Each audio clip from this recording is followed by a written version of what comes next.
two of my favorite men in the world. They're incredibly handsome. They always dress really well. They give super good hugs. And that is Rhodman Jr. and Etu Evans. So afternoon, everyone. Afternoon. Hello, thank hello, you hello. for joining us. Well, okay, I'm going to get this up live now. Okay, and we are ready to go live. Okay, so today we're going to be talking about these two guys, Eddie and Etu, both have very interesting careers. And so I'm excited to share it with you so they can tell us how they got into the careers they're in, but also, you know, give us a lot of insight into how we can use athletes and celebrities as part of our marketing campaign to help give our businesses a really big visibility push, and it's just super for branding. So, and also today on the panel we have the lovely Sharon Movahead, who is our resident fashion attorney. Thank you for joining us. Now, Sharon, what country are you in right now? I am in Montenegro, which is all of 600,000 people in all of the country. So that is amazing. Thank you, everyone. So happy to be here. Thank you for joining us from that corner of the world.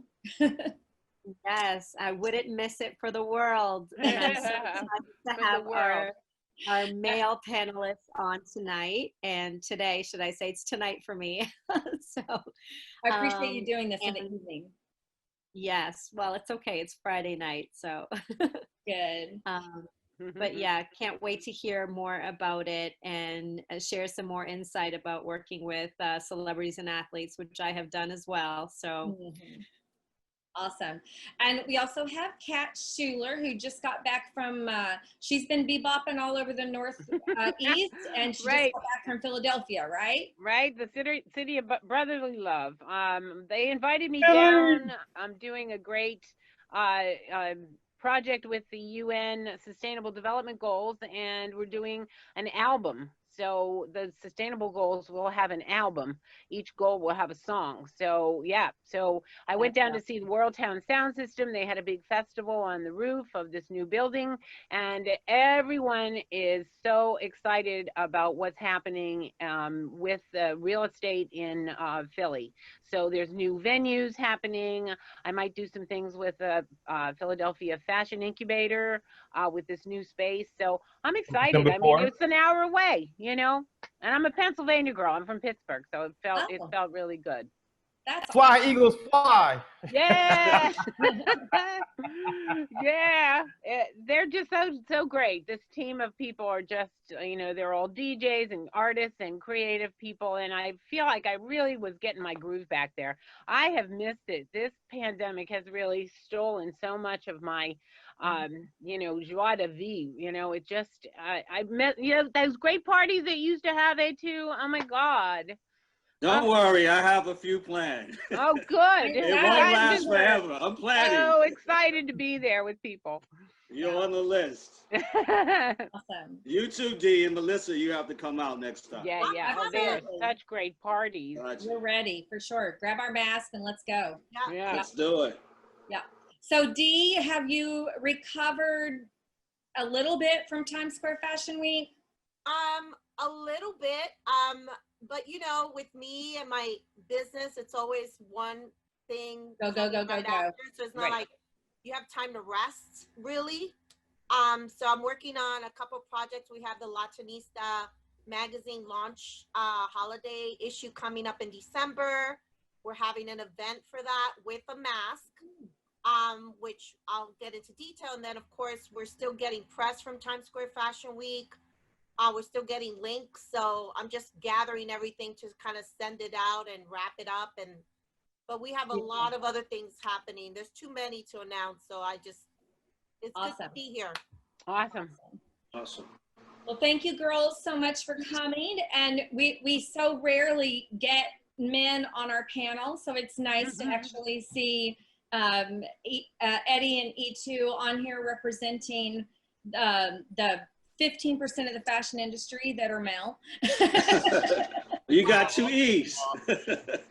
I have to say, every time we look at our statistics from events, membership, anything like that, it's always, I would say it's 15% is not quite right, but it's 70-30 almost every time I look at the gender differences. 70-30 right around there, no matter what we do, and I find that so fascinating. Yeah, I believe it.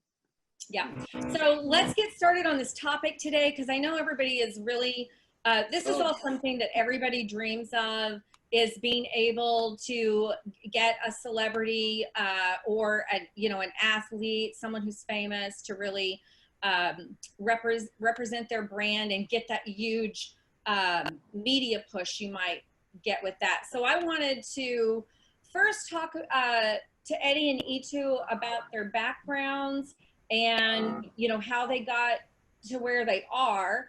Eddie, I know you work a lot with athletes and with celebrities too, and your job is to get them contracts essentially and get them with brands. Am I correct? Is that the way to phrase it?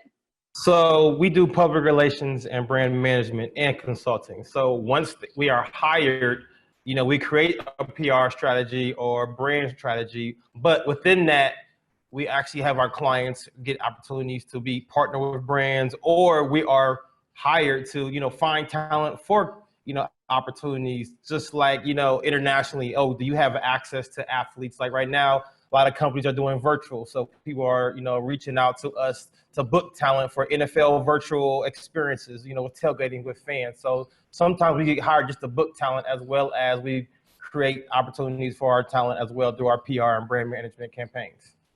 Okay, awesome.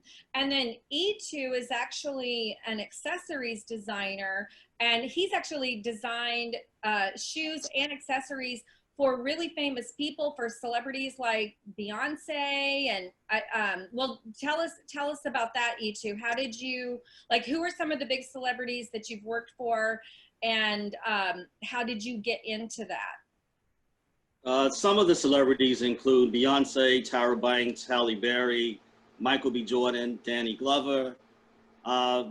Initially, I was studying for my final at Columbia University, and my girlfriend left her fingernail polish on the dresser. So I was bored, I needed a break mentally.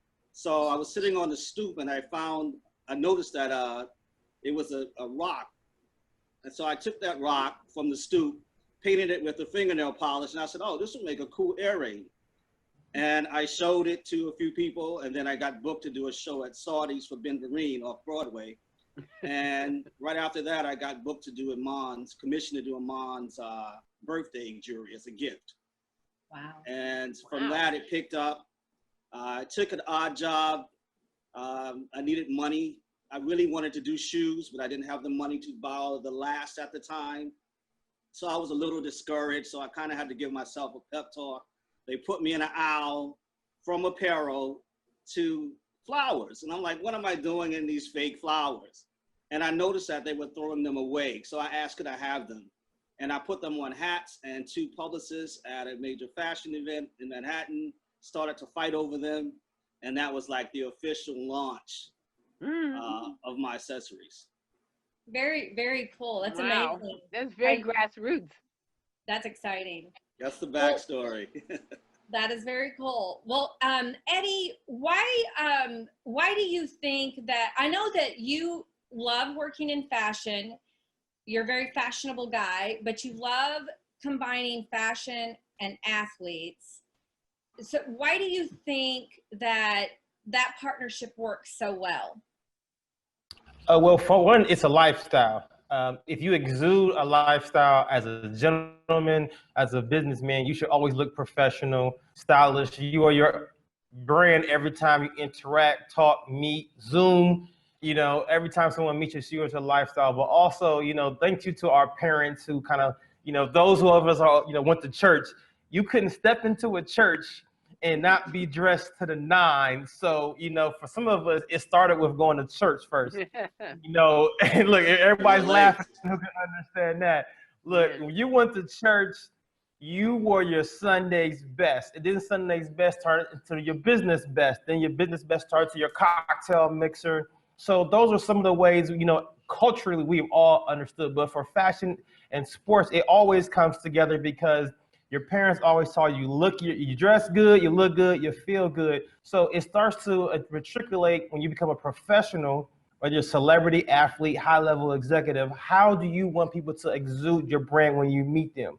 So a lot of people go from, you know, no money to new money. When you get new money, you become an instant billionaire. You just can't dress and wear a t-shirt and Tim's everywhere. I know, sorry, everybody in New York, that doesn't work. You know, yes, that's the go-to for everybody to fit it at a Tim's, but you can't. So you have to understand, as part of your business, how do you want people to see you outside of your office? For most of these people, it's on TV, it's on film, it's on a basketball court, football court, soccer field. But then once you go into those meetings, you can't wear your jersey. You can't, you know what I'm saying? You can't wear the costume you wore. You have to show yourself. So they match a lot because as a business and a brand, people matriculate fashion with your lifestyle, but also the extension of your personality. Yeah, that's a really good point. That's definitely why it's such a good partnership and opportunity. Etu, you know, you've seen the other side of the fashion industry from actually creating the product for the celebrity. Why do you, like, how do you compare that to like what it's like working with a celebrity as opposed to, you know, designing you know, a collection, or, you know, working, you know, just kind of like for the mainstream fashion consumer?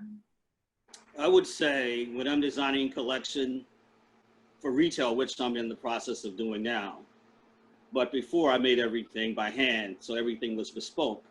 Okay. So it's lifestyle, it's catering, it's exposing, and education is a huge component because a lot of people don't know about skins. They only see those skins on the actual product, but to be able to pick it up and to examine the hand, which is the feel of it, to see the various, I look at skins as donuts. You can have powdered, glazed, you know, anything you want, but you have to understand what that basic core is before you get to all of the fancy, you know, sprinklings, if you will. In comparison to designing for celebrities, you know, when you're doing fashion, you're looking at trends and what people are wearing and what they're doing in Europe, in other parts of the world. When you're designing for a celebrity, you're looking at what I want, and I want it now, and I don't want it like that. Oh, I thought I wanted that, but no, I really wanted to go with this dress. I changed my mind because I spoke to my girlfriend and she said that this color looks better on me. So now I have to go back and find some accessory or adornment to weave in to make that work. So celebrities, it's fun because of the press that you get. It's almost like a marketing strategy, if you will. But you have to realize and be prepared. Drive with a spare tire. That's the best advice I could say, because oftentimes they change their minds, or another opportunity that may come up and say, oh no, I have the Oscars, I forgot about that, and I really need that dress for the Emmys. So can we work on this? So you kind of have to have a budget to support the celebrity taste, if you will. But it's a thrill nonetheless. And I just wanted to piggyback on Eddie with the church thing. I hosted Fashion Week for an event, and I found an interesting quote from designer Willie Ware.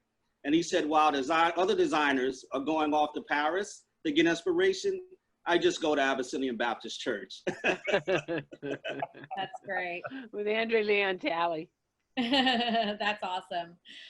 Well, that brings up a really good point about you talking about designing bespoke, because Eddie and I have talked about this in the fact too, that when you're designing for athletes, it's a completely different body type than what a designer designs for, you know, when they're doing their samples or their lookbooks for models. And Etu, I'm sure that you know, I'm going to grab something to echo your point. 1 second. Oh, okay. So, well, I know Etu must also have the same kind of challenges. There we go. Because the design, you know, the celebrities aren't the same shape as a model, obviously. Oh my gosh, what big size is shoe. that? This was the challenge. This is a 21 medium. So when you talk about bespoke, you don't know what's coming into your door, across your threshold. So I had to find a 21M to fit this gentleman's feet. And when you're talking about athletes, generally, they have a greater equity of ground share. So things like this. And then in some cases, I had to add leather and build them up to deal with what I call the Etu vegetable melody, corns, onions, and bunions. So as you can see, this doesn't even fit on the screen of my iPad, barely. So these are some of the challenges when dealing with athletes and bespoke.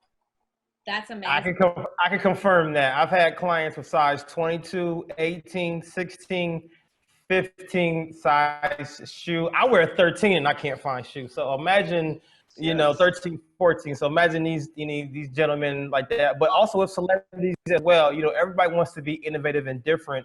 And unfortunately, some sizes are products or brands or tailoring is not made for you. So you have to be willing to be different and have someone make something creative that it fits your body as an extension of not looking too crazy costume-like, but also very, you know, confident. I think that's the one thing you see the problem with a lot of athletes, celebrities. They want to be the first to wear it, but also wear it confidently what makes you want to buy it and not just be like, you know, what was he or she doing? Like, you know, we've seen a lot of those pictures like, you tried too hard. I'm sorry. No, didn't work.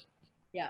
Now, Etu, that looks like something you might find in like a really scary maternity ward or something. Maternity ward or a very diabolical dentist. But when I talk about that Etu vegetable melody of corns, onions, and bunions, this was a gift given to me by the person at Murray who mentored me in shoes. But what you do is it weakens the leather. When this inserts into the hole, it makes it softer for the corn to actually pop into that particular area so you don't deal with the abrasion. Wow. Ah, gotcha. Okay, cool. Not only are you dealing with a large foot, you're also dealing with a keyboard of toes that also have their own personalities. Right, right. So shoes, clearly a big issue. I know, Eddie, you've talked about just like the athletes they're so muscular, you know, having like really large thighs or really large shoulders. That's got to be Go ahead and say it, Melissa. Booties and legs. That's what the problem is. Most athletes have too much booty and too much legs. That's it. Yes. Okay. So if you're designing for men and you want to work with a celebrity, or an athlete rather, you're going to have to really make sure that what you're designing is going to fit someone. I guess I would assume if you're a brand and say you have a line of menswear, the best thing to do when you're working with an athlete is to create just something custom for them, right? Because it's not going to go into your regular line, I would assume. Yes, especially NBA players. You know, you have to invest into a tailor. And, you know, unfortunately, you can't go down to the men's warehouse. You can't go down to K&G. You have to find a great tailor. And, you know, unfortunately, for some guys, you know, they go off of recommendations, how they saw suits based off of, you know, another athlete. But you have to find a tailor that understands, like a barber. Understand your hair, your size, your body shape, and what looks good on you. So for some tailors, you may have a tailor who fits you better for your jacket and your shoulders more than your pants. So you got to find a tailor who can find that perfect combinations. And a lot of guys don't understand, you know, you need to literally, I used to tell clients all the time, I'm going to get you a tailor to learn your measurements. So one thing you understand is take your measurements to every person that you deal with so they can understand how your measurements are in the US and European cut. And that way it will help you when that tailor, that emerging or fashion brand is making an outfit for you, because they go off your measurements and how they tailor, because every designer and tailor, it tells you everybody makes their measurements cuts differently. But once you have a measurements, it helps them understand how to tailor their cut and their designs to your body. Because if they go off of what they're looking at, and sometimes, you know, it's a hit or miss. Measurements always help a designer or a brand understand how to make that custom outfit for you. Same thing with the ladies too. Get your measurements. We know it goes up and down depending on the month, but still get your measurements. Okay. Okay. That's really great advice. So obviously working with celebrities or athletes, you know, that's a higher level of diva situation. So I would love to hear what you guys, because I want everybody to understand that, you know, they have to be up to the challenge and perform at the level that's expected for this type of client. Etu, can you give us some insight of when you what it was like working with these big names like Tyra Banks and Beyonce, and like what was that experience like? Well, it's always exhilarating. You know, hey, I got this celebrity. You know, when you get them, it's sort of like catching a fish. You still have to get them off of the hook. There's a lot of finagling and a lot of wiggling. And you still have to find a way to keep them engaged, because with social media, you know, everything flashes so quickly. They can see another shoe, or they can see, you know, other accessories. So you also have to have a budget where you can travel, because with celebrities, you know, you're not just designing in New York. There may be a photo shoot in Europe, or they may need to go to Ghana to do something. So you need to have the flexibility in your schedule and a team that's strong enough that can carry on your business operation with your absence. So travel, money, strong operation team supporting you. And you also have to have vision for where you want your brand to go. Just because they're a celebrity, they may not be the best fit for your brand. So what I particularly like to do is I was up doing it at 4 o'clock this morning, my new hit list of celebrities who I want to actually go after. So I look at them and I look at their circle, how I can infiltrate the circle, whether that's through a stylist, whether that's through a particular event or a party like Kat and I would definitely be at in attendance, whether that's sending out PR correspondence, because that's really how I got started. I'm a pretty strong writer, and I would write under, you know, Evan, sort of the way that, you know, a Dominican person would say my name, because they would always say Evan. So I would do that, and that's how I would get my initial meetings. And then I would send someone else out on my behalf. And then when it's time to meet with the celebrity, then I would magically appear. Ah. Interesting.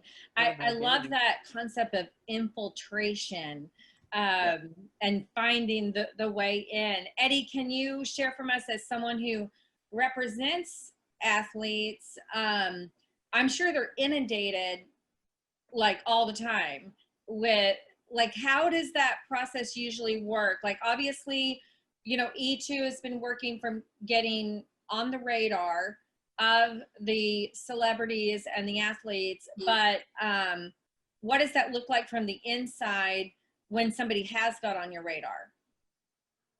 So from the inside, you know, first of all, if you're doing your job as a publicist, you already are reaching and engaging with brands and fashion, you know, designers, so they get to understand and watch your client before a fashion week, before a red carpet, for a movie premiere, or before just, you know, their interview. Because one thing a lot of people do, they'll wait till after something just instantly has taken place, where they won a Super Bowl, they just won an Emmy or Grammy. Okay, now they call a designer in a fashion house, say, hey, we need something.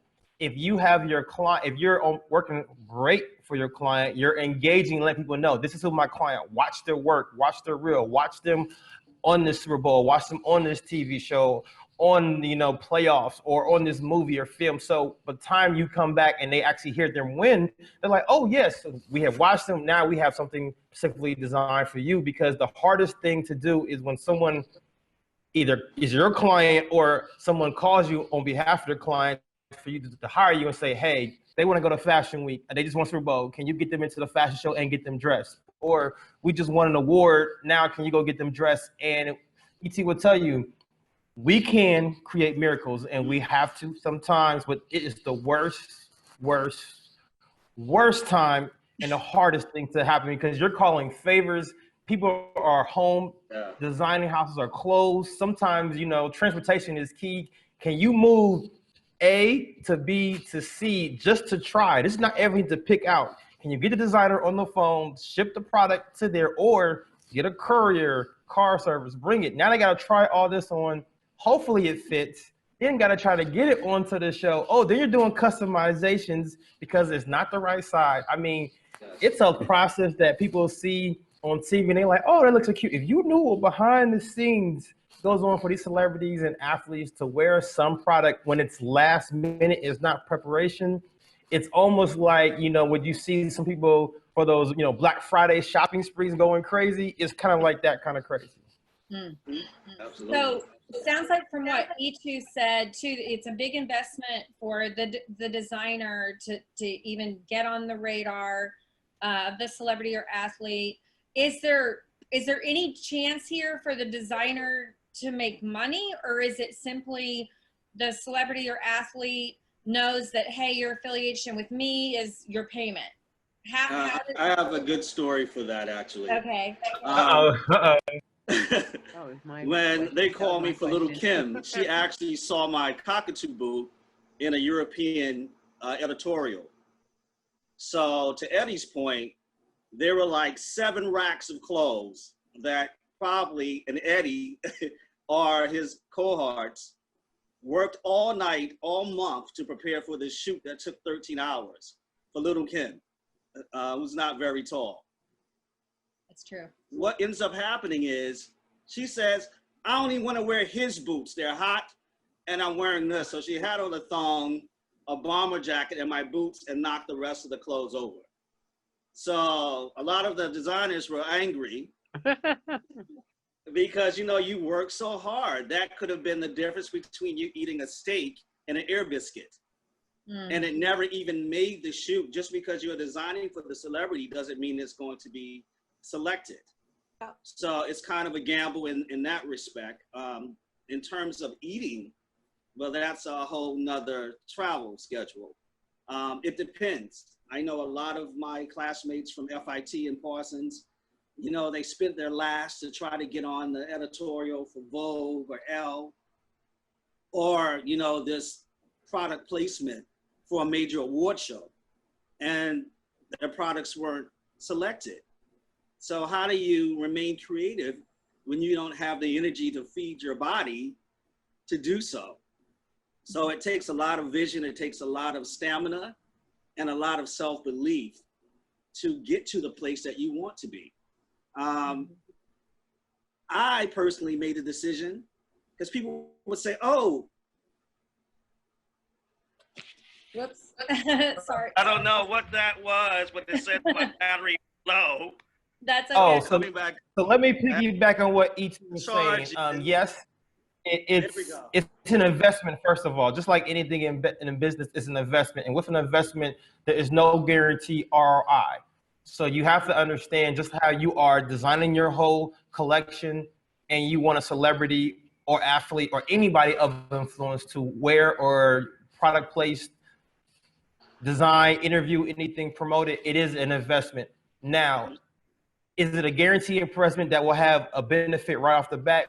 No, just because at the end of the day it's too early, because you have to let that content and people see the actual, how they wore it, where it was worn, and all the media hits that it happens. Now, times have said, because of social media and everything, things happen faster. If you ever notice about the TV show of Kerry Washington and Scandal, because the way she was dressed so well, through social media, they will actually post and show outfits that she's wearing, because so many people were asking as the show goes on. So designers were getting sales instantly after the content was talked about on social media, on the blogs, and it helped. So now it got to the point where the costume designers were specifically placing items on her to help designers get sales. Now that's because of social media. But again, it's after the show hit, after the media talked about, then they will post it. So it was it's an ongoing you know, kind of engagement that has to build up that long term. Every designer knows, okay, first you wear it, then we get some press about it, then we get some blogs talking about it, then you make sure certain, you know, outlets, stores, online, outside of yourself, know where to buy it, and then people start to buy it. So it's a process that, you know, take, you know, 3 to 6 months. Sometimes it happens instantly, and we've all seen great opportunity. I mean, look at Chris Paul. Chris Paul just did the greatest job. He went and bought, and his stylist had all those HBCU from simple stores around United States, wore through the bubble. But everywhere that he went, he made sure it was posted. Media covered it. Now all those different stores for those signature HBCU brands that are all fashion designers for those schools are now being bought. Now he's no longer in the NBA, in the playoffs. I mean, he's in the NBA, but he's no longer in the playoffs. But all those brands from those schools are now being bought from him wearing it during the playoffs. So it's a process. It does take time. It's an investment, but those who understand the investment learn the long-term process of the request gets so much till you sell out. Now, once you sell out, do you re-up and sell it again? Or you be like, that collection is over, on to the next one. So it's a process, and people need to understand this. Fashion is an investment. It is not an overnight process. It's a true investment. I mean, look how many people are still trying to find J-Lo's, you know, dress.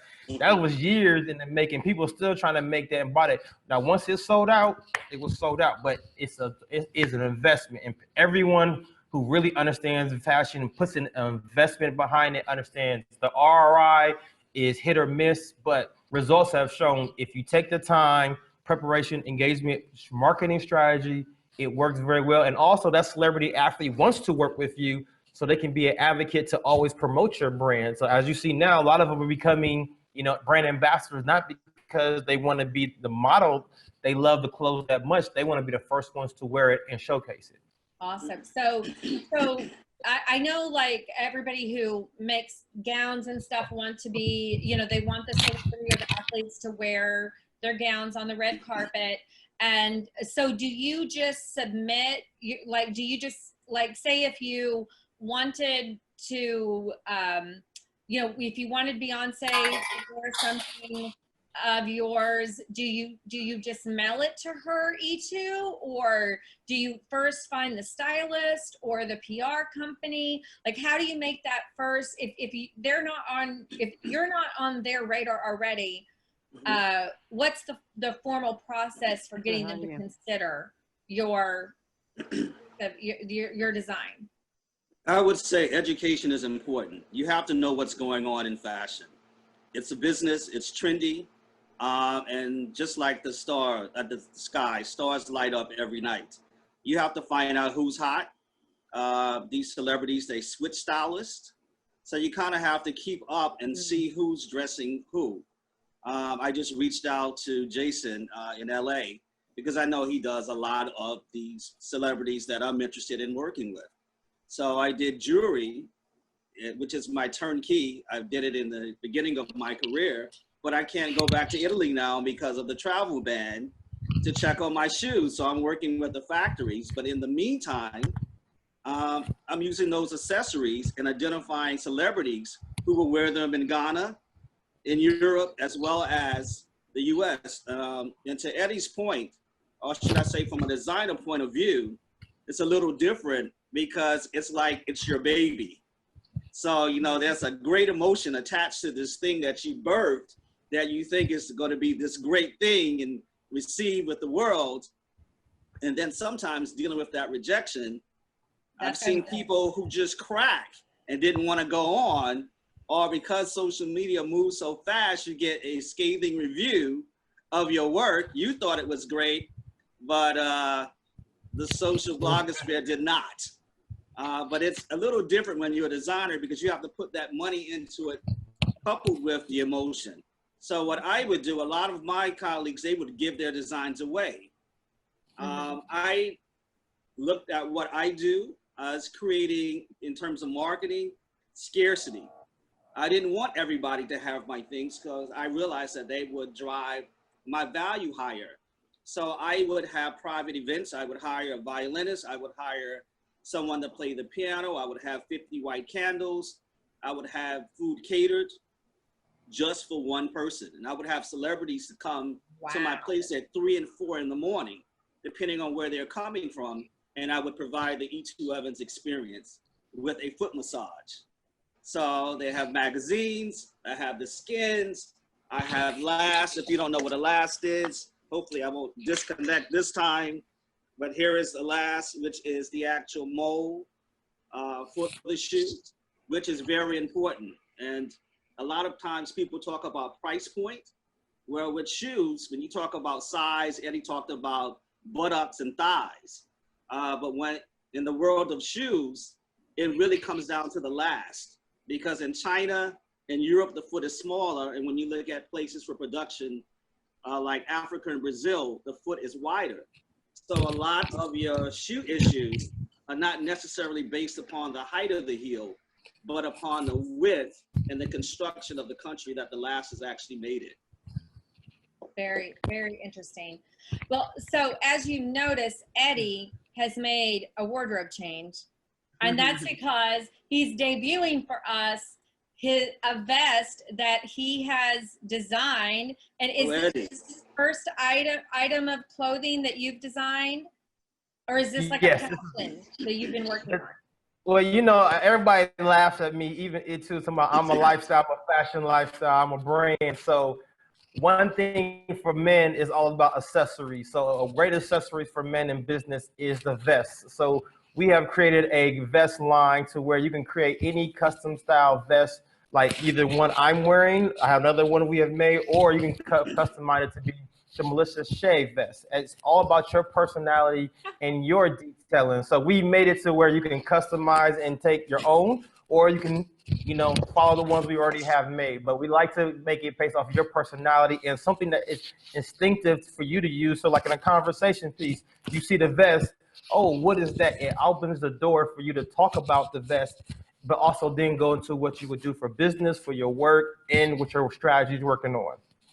That's a wonderful concept. I've never heard of that before, and it's so cool because it's like a vest is, you know, it would be so easy to customize, and I can't believe no one's thought of this. So I'm really excited about this. It sounds like a really great business model, Eddie. Yeah. You know, we try several things, you know, I guess, you know, after everyone's saying, you know, try something, you know, you start small. Etu will tell you, you start small, then you build it out. Right now, I'm comfortable enough with the accessories of the vest. Me and Etu will talk about some other things in the future we, you know, working on. So, you know, we get those, you know, watches, shoes, other things that men love. Because, you know, we notice we dress for women. Let's be honest. We love you ladies. Y'all always look good, but you make us step our game up. So for men, it's all about the details.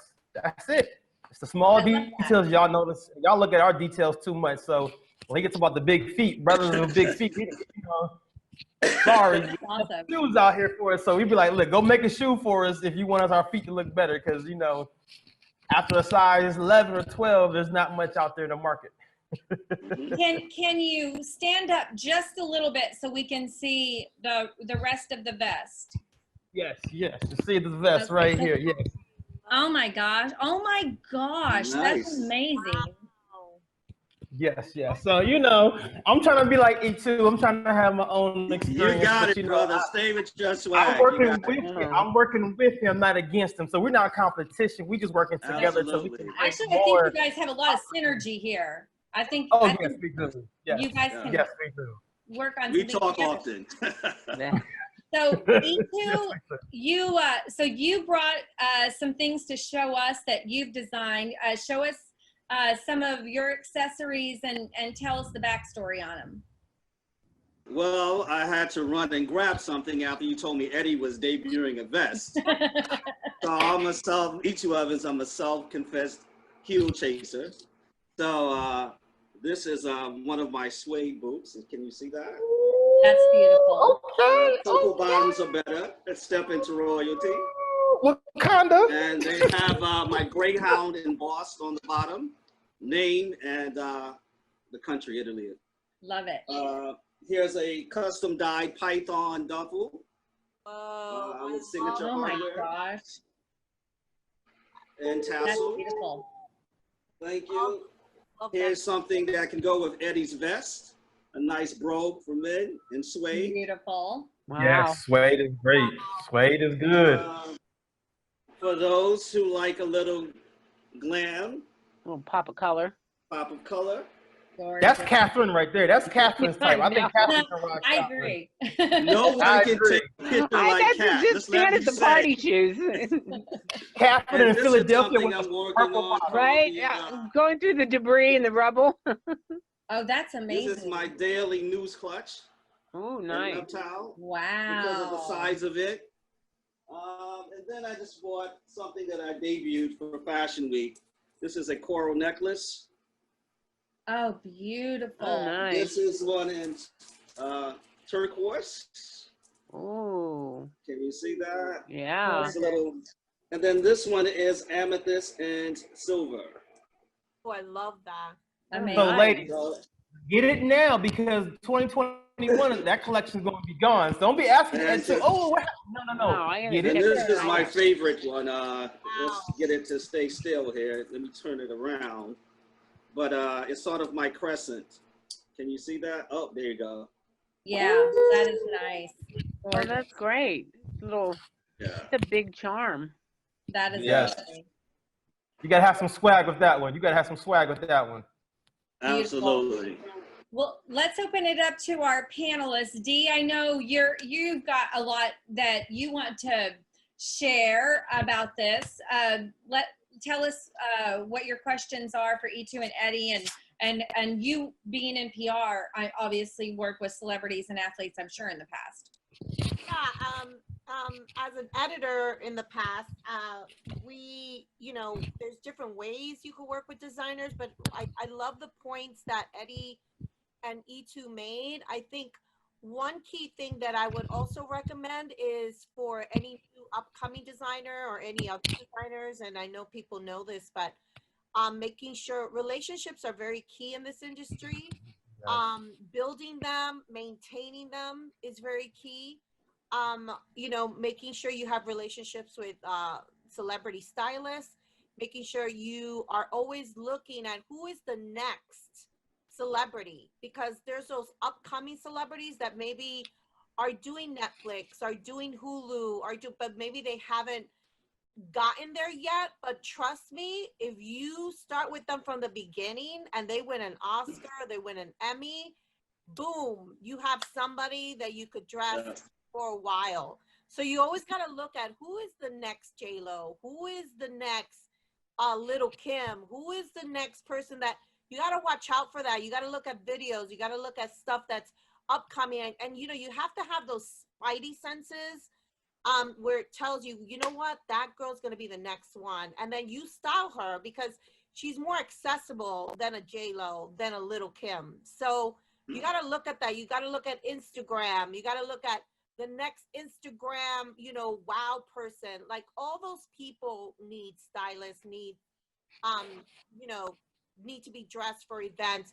Also, like, I would also recommend socialites. Like, who gets photographed a lot? Who is always on the red carpet? Yes. Who is always doing like high level philanthropy? Those people are around the wealthy people, because you'd be surprised that a lot of these celebrities, they want your stuff, but they're around a lot of broke asses. You got to make sure Oh, true. your stuff, because the bottom line is you want to make money. You want to sell your brand.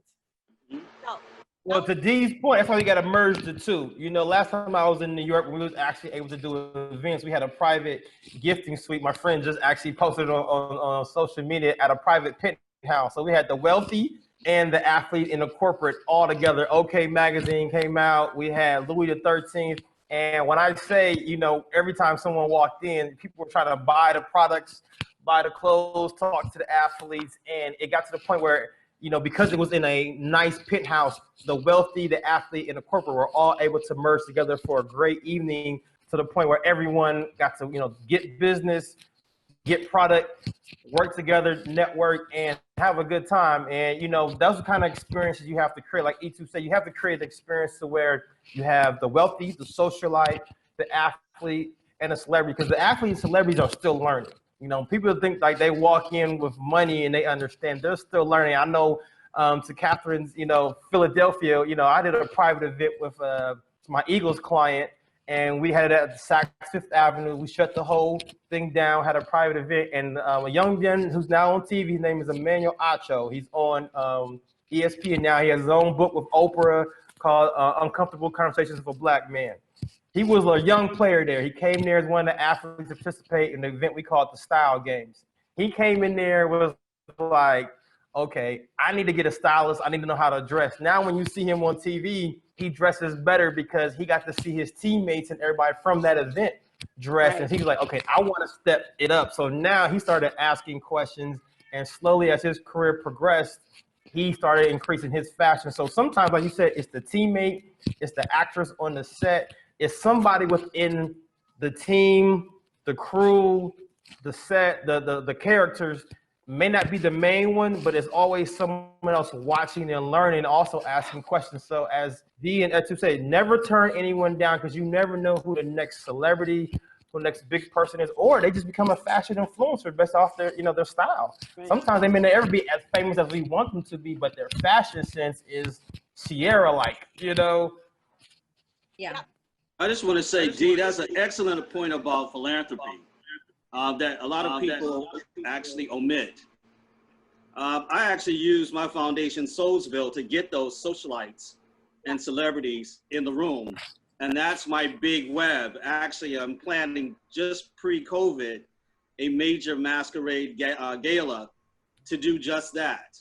Because you need people who actually have the money. And a lot of these celebrities, you find a lot of them, they want to be in the photo shoot with a Bill Gates, if you will, or Warren Buffett type. It actually gives them a little more clout amongst their peer group. And in terms of socialites, they are always being photographed. On the 30th, I'm delighted to be a part of a launch that's taking place in Ghana, which will pair American citizens who actually want to do business in Ghana. So my major goal is to wear my accessories and to connect with those socialites there and to tap into that financial pool as well as that fashion community. So excellent point, Dee. That's a really good point. That makes me think, so Catherine and Dee both own fashion show companies, so fashion show brands. Catherine does high-tech moda as well as Runway the Real Way, and Dee does Hampton's Fashion Week as well as Times Square Fashion Week, which is new. And so I'm wondering, how do you actually get celebrities to sit on the front row at some of these fashion shows? Well, there's A-list, B-list, C-list, and D-list, and they all have a price. And I didn't realize that. You just don't invite, like Paris Hilton gets $1 million to DJ. Every single time she DJs, it's $1 million. If you wanted to put a dress on Gwyneth Paltrow, you have to pay her $10,000 to wear the dress, so, but I find, and to Dee's point, if I have a charity, like we had the American Foundation for Suicide Prevention, sometimes I have Divabetic with Luther Vandross. So if there's a passion charity that hits their heart, and you have that associated with your event, they will come and make an appearance and waive their fee. So you tell them, I know your fee, but then you have to have a VIP room for them. You have to maybe send a limo for them. You have to have a tray of food and a great. And they have to come on time for the show.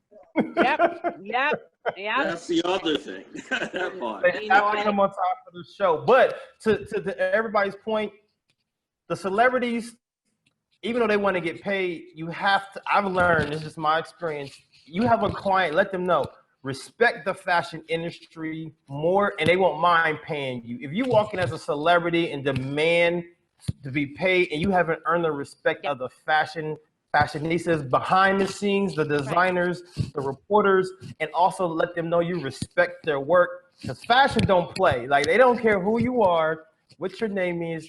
You got to be respected first. So if you come in respected and you understand how to work with designers, showcase the brands, understand how to make the fashion sell itself, they have no problem selling for you. But if you come as a celebrity, like, oh, I didn't mean to be paid this because of who I am, and everybody's like, look, they'll check you so quick. You'll be on a meme on social media, like, oh, let me tell you about this one right here. Coming in the room the minute. They don't play that. You have to have the respect first, because I'm telling you, I've seen some celebrities go to shows, get checked, go to showrooms, get checked, and designers, oh, please, don't even, don't let me start on that. So it's also, you gotta respect you gotta respect the industry. That's why I tell my males, because it's harder for males. It's harder. The other thing I did, Melissa, was I had a client, Swarovski. She works with Heidi Daus. So Heidi Daus wanted to have all of the executives from Swarovski come to the event. So what we did was we had a suite over at the Marriott, and we actually made them up. We made them over. So we treated them to like a little, extra little zhuzh, and did their hair and makeup. So when they came over, they felt very part of the scene, because they're fashion people, but they're executive fashion people. So, it's a very interesting thing, because you have to get creative with how you pay them back too, but I thought those makeovers on the Swarovski executives were fun too. It was fun. And publicists, we have to beg and pitch. Don't get twisted. I'm gonna give you inside. People don't understand, when you see a placement of an athlete or celebrity on the front row, it's based off of someone of their PR, stylist, management team having a relationship with that brand to get them there. Because it's like, okay, if you put my client there, I'll help you get some press, or I'll help you get the clippings out, because those are prime seats. Very prime seats. So a lot of times people think they're placed there. No, it's a lot of begging. Please, please, please, D. Please, please, Etu. Please, please, Tommy. We are sitting there behind the scenes emailing for months, all the way down to the day of the show. Can you please let my client be at a certain spot? And it's still not guaranteed till you get to the show. And that they stay to the end. You have to get them up and leave. Oh my gosh. Dee, you had a comment? Yeah, I was also going to share to Eddie's point that the way I would approach that is you got to start a year in advance if you want celebrities, right, to be part of whatever, your show. When we did Latinista Fashion Week, we had people like Adrian Bailon come. We had a couple other like B-listers. But what I would recommend is creating swag and having people donate very specific swag for them, and then reach out to them with the nonprofit component and say, you'll get treated to a glam day. You'll get a swag bag for 200. They love that stuff. They sometimes they'll come, maybe not so much A-listers, but maybe B or C listers. But I always you have to plan a year in advance, because these celebrities are booked. These socialites are booked. So you got to plan a year in advance. So you got to create a hit list. Like, who's your front runners? Who's your B list? Who's your C list? Absolutely. When I did this Hamptons, I did a UNCF gala. Don Lemon, I reached out to him and he became an MC. Why? Because the cause was very important to what he did. So we didn't have to pay him. We had Edward Lewis, the founder of Essence Magazine. I mean, he was a friend of mine and he did me a favor, but I still had to get car service. I still had to make sure his hotel was paid. So, there's people that will do things like Etu said, if there's, causes that are close to them. Absolutely. But also, media relationships is key, because as a publicist, I will tell you, sometimes a media outlet can get your client into events. So if someone calls Melissa on behalf of Fashion Mingle, you could say, look, I have this celebrity in town. Would you like them to come to their show on behalf of Fashion Mingle? I've pulled the card before. Vogue has placed my clients on the front row a couple of times and people got mad, but who's going to say no to Vogue? Yep. Absolutely. Well, I just want to say also, Melissa, that finding a good publicist is like finding a good pair of shoes. Yeah. You have to find the right publicist that could echo your aesthetic, your sentiment, and what you stand for. So you got that. I think that's key. Yep. Okay. Yeah, because I can imagine that designers could invest a lot into getting a celebrity or athlete to wear something, but then actually not have the plan to leverage that opportunity. And basically it's like, oh, congratulations, you got that one photo, but you didn't have a plan to help it grow your brand.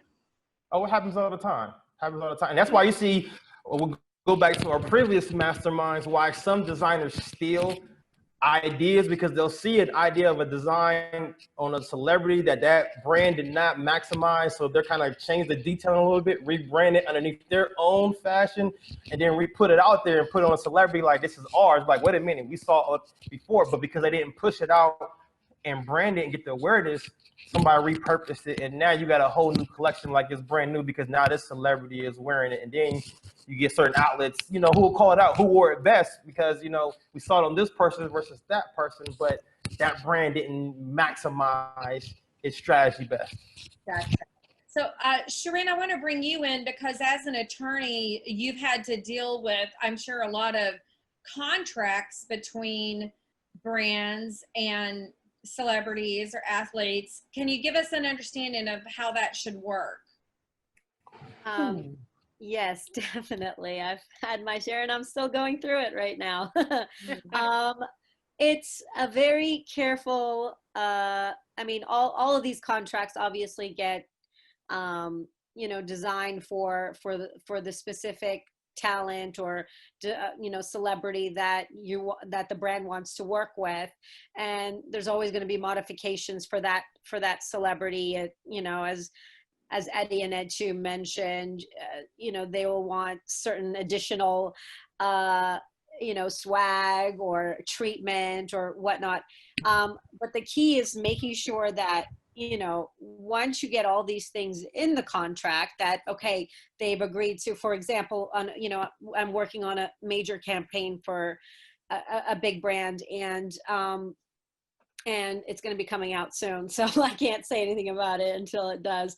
But the celebrities that the talent that they got to do the campaign for them, of course they had, there was a lot of back and forth with a laundry list of additional needs and wants. And so you have to be ready for that. And you have to also have, I would say, your backup, because they can back out of it in the midst of a negotiation, like things are quick, and somebody on their team, and this, I'm just saying this because it happened, somebody on their team could say, you know what, this is not good for your look, so let's back out of it. And this is after months of negotiations. About to shoot a campaign, and now all of a sudden we're backing out of a contract and having to start from scratch. So don't count your chickens before they hatch, basically. Make sure that you really, when you are going after a celebrity for a specific campaign or product that you want them to endorse, that you've got backup too, because if you have set time periods in play for your campaign, and that celebrity all of a sudden becomes unavailable or whatever it may be, or they just back out. You really can't hold them to it if they haven't signed the contract. Then you have to be ready with your backup. And also, being mindful of the diva mentality. Absolutely. You have to sort of, massage those types of clients. You have to be able to go back and change things and accommodate. And it's all about accommodating. But you also should set your boundaries. And celebrities are used to being catered all the time. And as a professional and as a brand, you have to set your boundaries too. And, hopefully at that point, there's that mutual respect that needs to happen. And if you feel like you're getting pushed around by the celebrity just to have them endorse it, is that really the right celebrity for you?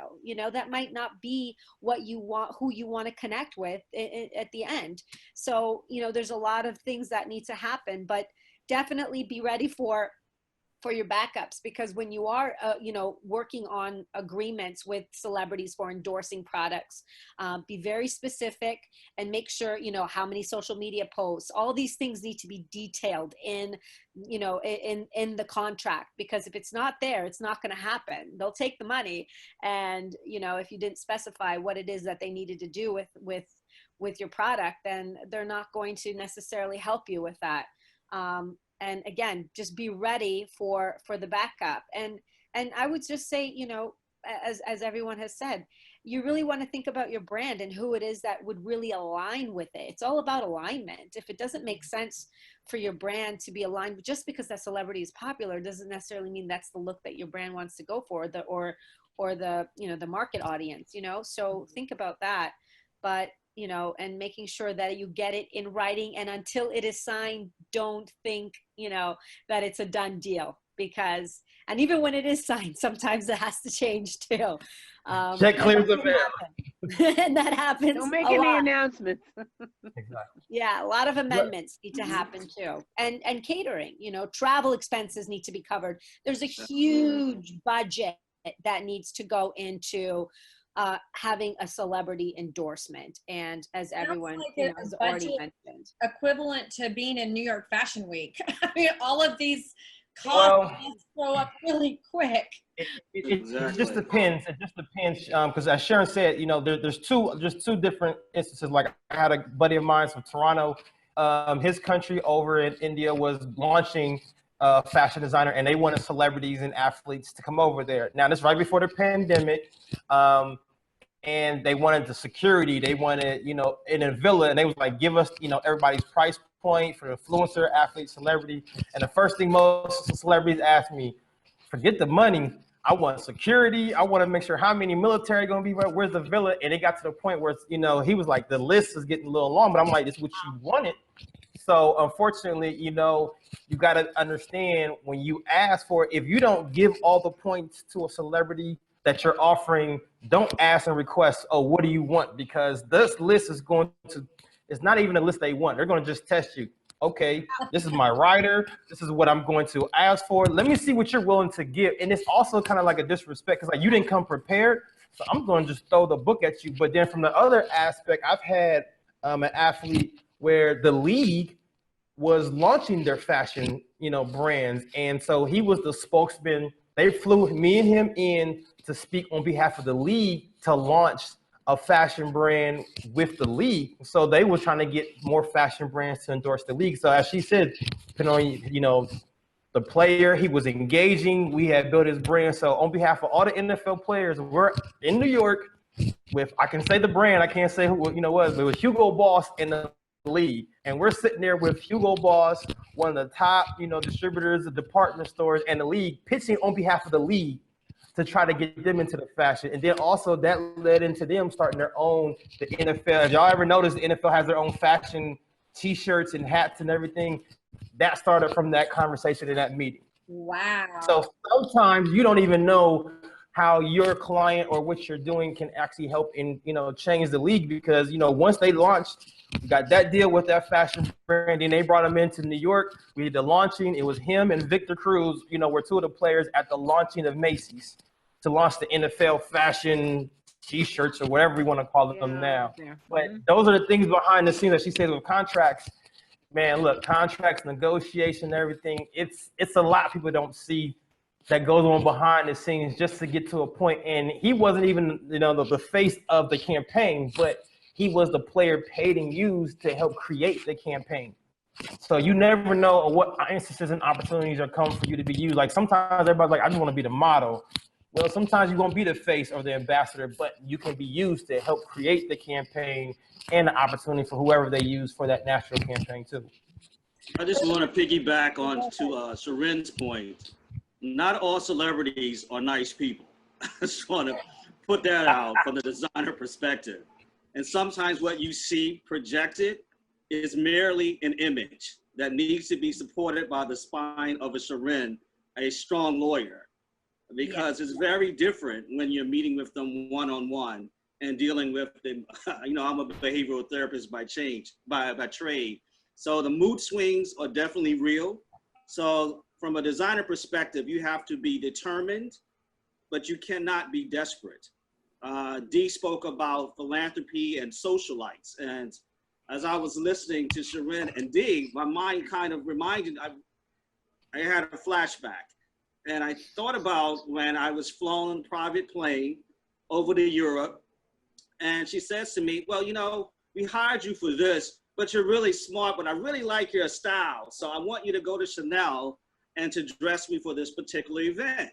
We did that, great reviews. We stayed next to Versace when he was alive, and I got additional clients.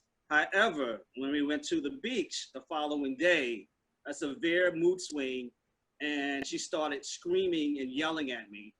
And you have to believe in yourself as a designer and your brand and know what you want for your brand, not just because that person has some acclaim and their Oscar or Emmy may tarnish in a couple of years. You have to know who you are and what your brand represents. And I told her, I don't do screaming, I do excellence, and I don't do you. And I left. And what ended up happening was, because I stood up for myself and my brand, they paid me more money to stay. And it provided me with additional opportunities. So you have to know your worth, you have to know your brand, you have to know your value, and you have to know your message as a designer, because clothes are visual communication to the world.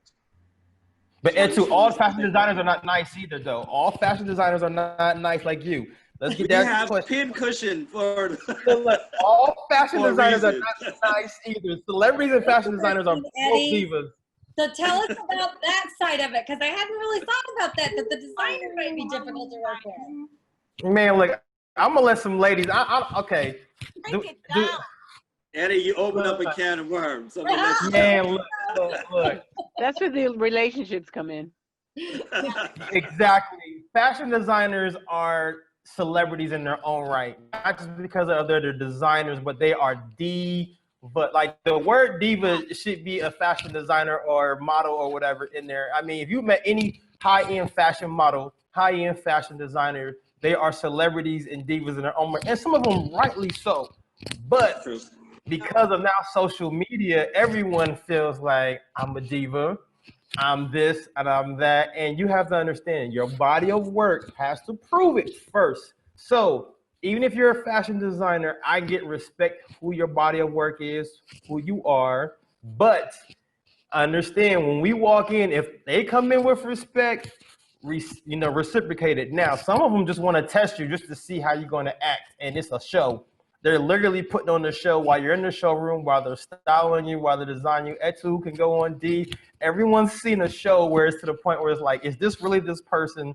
If anybody's been behind the scene during a fashion show, always just sit back and watch the designer. They'll show you truly who they are as a person, as a character, and a personality. Because sometimes it's a show to sell the product, and also sometimes it's just the craziness of who they are.